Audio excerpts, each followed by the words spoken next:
What's up, YouTube? This is Elder Stacy Zanders coming to you with another video. But before we get into the video, let me just say, please subscribe to my YouTube channel. Hit the like button on the videos and hit the notification bell so you can get all the latest notifications on when we release new content. And I just want everybody to know, as always, I really appreciate everybody that is subscribed to the channel, watch the content. I want you to know from the bottom of my heart, I am grateful, humble, and appreciative of every last one of you. But we're going to be talking today, we're going to be looking into black incarceration in the United States from 2000 to 2017. And this is going to cover the former President Bush, former President Obama's administration, but by the time the former President Trump coming to office, there was, we don't have statistics from that particular time period. And then we're going to be looking at another chart from I think 2000, 2010. From those census data, we don't have the information from the latest census. May have that another year or so. But we're going to be taking a look at the black incarceration, see where we are and where we need to go as a people. Now, I'm talking about this from the, since you hear so much about black incarceration in the United States, and that the percentage, because of the percentage of the number of blacks in the country compared to the numbers of other races in the country, it had a tendency to look like that we have a higher percentage of our people that are incarcerated when you understand percentages, but overall numbers, it may not reflect that. But because of the numbers of the people that are in the nation and the percentage of those people that are incarcerated, we get those numbers. Okay, those are just the facts. We're going to look at this, going to see where we stand over a 17-year period, and then over a 10-year period where they was able to collect some information. But let's get right into the chart. Let's kind of see where we are. Okay, you see here under black incarceration from 2007 to 17 from former President Bush and Obama, African Americans combined municipal, county, jail, state, and federal prison population. As you can see here from 2007, there was almost 896,607 people incarcerated, and by 2008, it kind of tipped up the scale to over 900,000 African Americans that are incarcerated. But here there was a decline from 2009 on down, which is a good trend, as you can see here on the chart, that from 2009 we was on a steady trajectory going down on our incarceration rate, which is a good thing. Let me say this, in one of the issues that you will have whenever, let's go back to the Roman Empire. Let's go back to where there was in that time period with the Roman Empire, where you had the extreme poor, and then you had those that are rich, and then the rich were taking advantage of the poor. So at some point, that rebellion began to take place in the empire. So what Caesar, the emperor, did at that particular time is he implemented a work program to put the people back to work, and some other social programs to put people back to work so they could be able to take care of themselves. People need opportunity. You have to have opportunity in any society. Now let's talk about the welfare program just let me just touch on that real quick. You have a lot of conservatives who want to cut the food stamp program. I am not for people who are able to work. I do not agree with lazy people laying around all day, all night, living up off the system when you can get yourself off your butt and go get a job and try to lift yourself up by your own bootstraps and do better with your life. I think that you ought to do better if you can do better. But I do understand that there are some people who just cannot work. Some people, whether they have disabilities, different things of that nature, I think the nation should provide for, take care of those individuals, especially our military, our veterans. If somebody's willing to put their life on the line, to spill blood in the mud for the country needs to do everything they can to provide and take care of those people. Listen, I didn't have my brother went to the Army when we graduated from high school, and I looked at him and said, are you out of your mind? See, he did what I was not willing to do. I love America, but I was not so much willing to go shed my blood for America. But he went to the Army, and that, to me, that's honorable, that you will go into the military and you will serve your country and that nation, even knowing that you're going in, that you may possibly be giving your life. So I think the nation need to do a better job of taking care of our veterans. But besides that, get back to the point that whenever you have extreme poverty in a nation anywhere, you're going to have these type of difficulties of people being incarcerated. David said this on one occasion. He said, I don't want to be too rich that I forget God. It's about King David in the Bible. He said, I don't want to be too rich that I forget God. He don't want to be too poor that he resorts to stealing. And everybody needs to be in a place where you can be just comfortable, if anything, with living life. But the Roman Empire implemented a work program, put people to work. Guess what happened? Crime came down. I do not agree with trying to cut all of the social services out of the nation, because the only thing that will be a result of that is that crime is going to rise. So the nation has to do something in order to keep crime rates down. And when people don't have opportunity, that's what you see on the chart, high incarceration rates. There was a time in American history. This is just history. I know they're trying to get things taken out of the American history books today. They don't want certain types of history being taught. But listen, I think history is history, whether it's good, bad, or ugly. We need to teach history as it is. So anyway, I don't want to get too far off subject, because I'll get myself so deep into the woods and can't find my way back out. So let me stay on topic here. But so they implemented that work program in order to bring crime back down, and it was successful. And listen, there always should be a social safety net in every nation. Who started that social that network of securing people? It all comes from the Bible. Those that was in agriculture, God commanded farmers in agriculture to leave 10% of their fields for what? For two reasons: for the poor and for the sojourner. Even when they was like picking corn, when they went to reap whatever fell on the ground, they was commanded to leave it there. God was the first one that instituted, if you want to call it a welfare program, he was the first. He told them, leave 10% of your crops there for people who are traveling and people who are poor, so they can have something to eat. So it is righteous for every nation to have a social program for their citizens. So that's only godly to have programs like that in your nation. But anyway, okay, so when you lack opportunity, you will have these types of problems. Okay, there was a particular time, to get back on subject, in American history where the drugs were mainly in the white communities, just say up in New York. And what they began to do is, and the black communities didn't have this particular issue.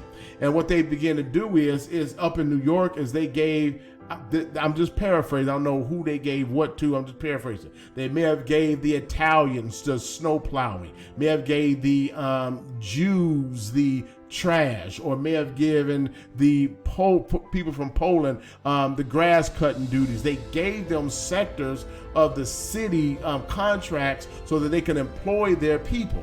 And what they began to do is begin to become a discriminatory, because then those people then let the black people go, and then the twist became, it turned around. And then so the drugs and stuff moved into the black community, because that's what they did in order so they could survive, while the county and the states were giving contracts to the other groups of people so they could put their people to work. And guess what? They were only hiring their people, which is the wrong thing to do. So you find that in a lot of African-American communities, there is a lack of opportunity in those communities. But if municipalities would set up programs such as that and give certain work contracts to certain areas to reduce poverty, crime would go down, because people will be able to maintain themselves. So it makes you wonder, is there something about the system of incarceration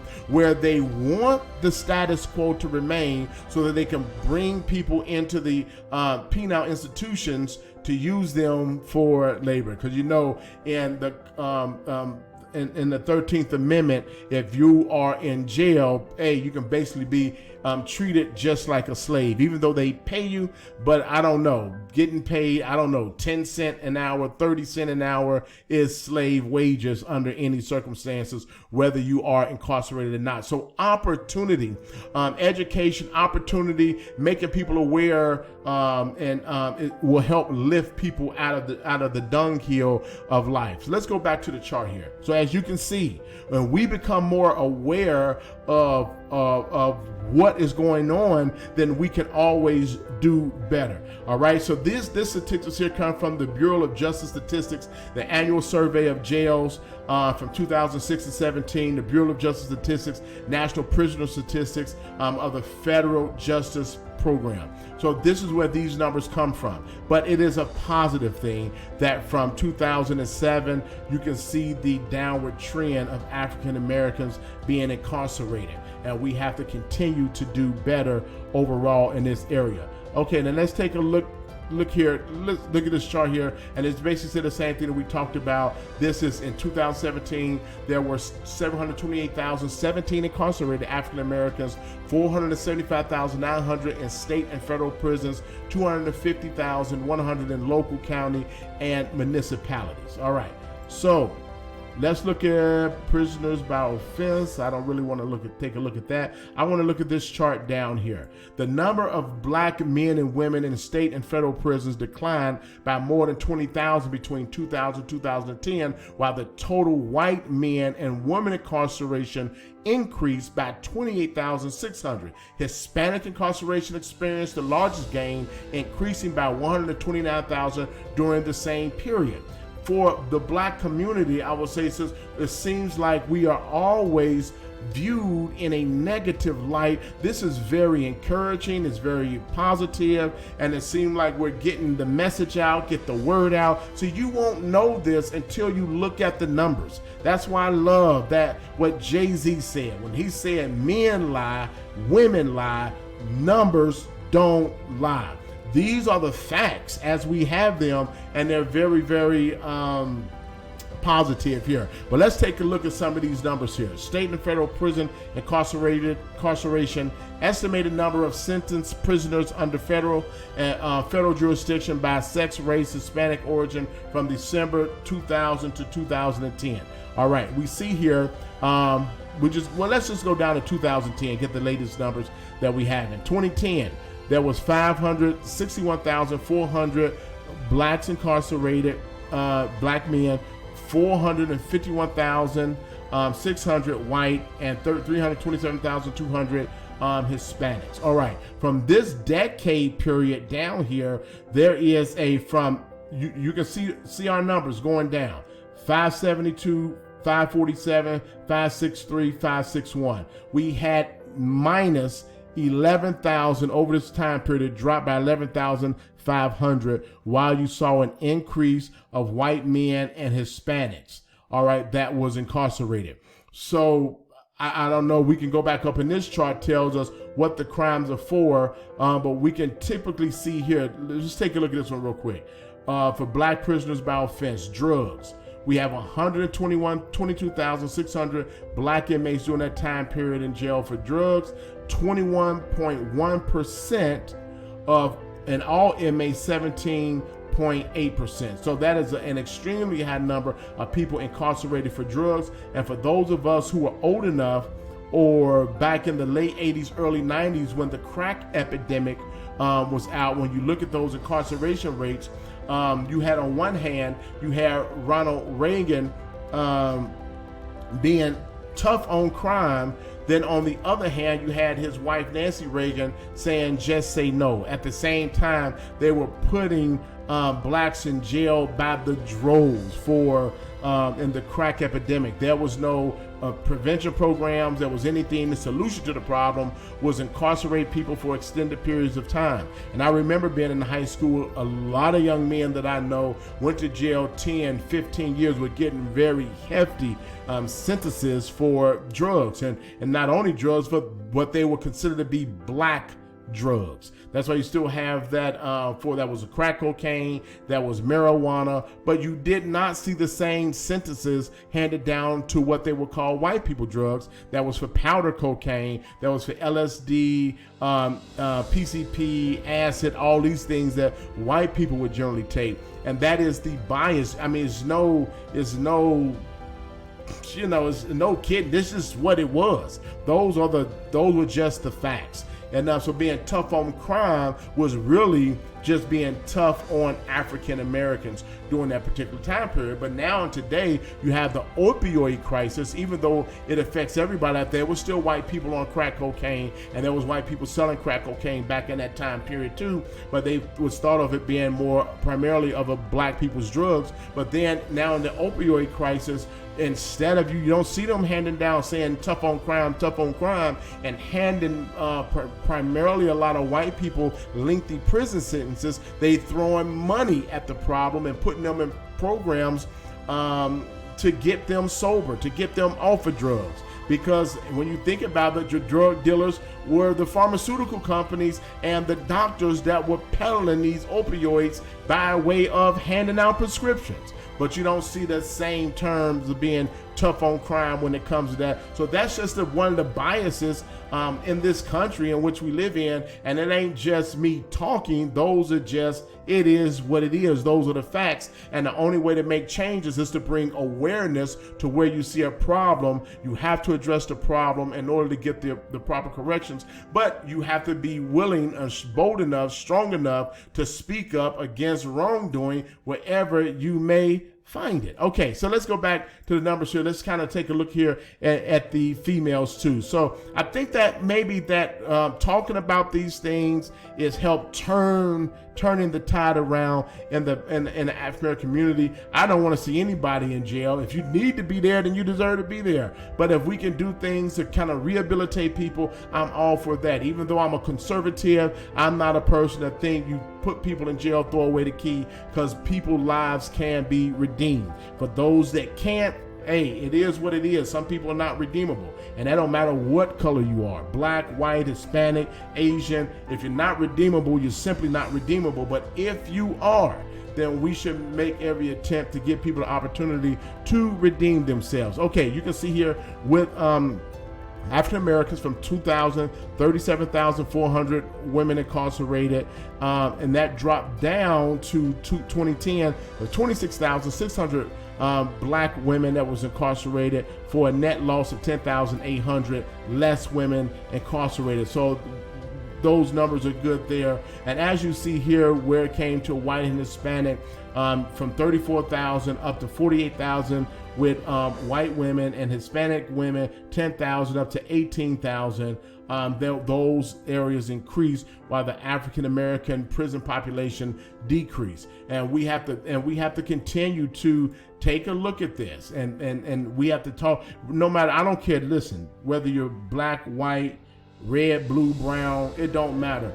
We need to engage our communities, our families, our children. We need to teach everyone about respect for one another in our communities. That listen, this is a diverse nation. There's things about this nation I don't like, I don't agree with, but it is what it is. That's what diversity is all about. People have a right to believe what they want to believe, live in the manner in which they want to live in this nation. There are some laws that we have that make things legal that I don't necessarily agree with, but that's a part of being in a free nation. But we have the power to discuss. We have the power to transform lives. We have the power to build people up so that these numbers can continue to come down. So those are some positive numbers in the African American community.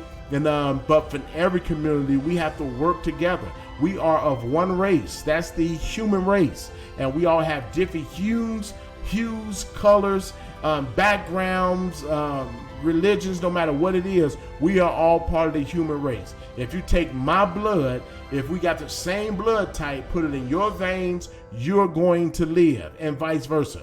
It don't matter what color you are. You take your blood, same blood type, stick it in my veins, and I'm going to live, because from one blood, all nations of men was created. We came back from a beginning, traces all back to an Adam and to an Eve, the father and mother of all that are living today. So until the next video, I hope that helped encourage somebody. Don't forget to hit that subscribe and that like button. Till the next video, God bless.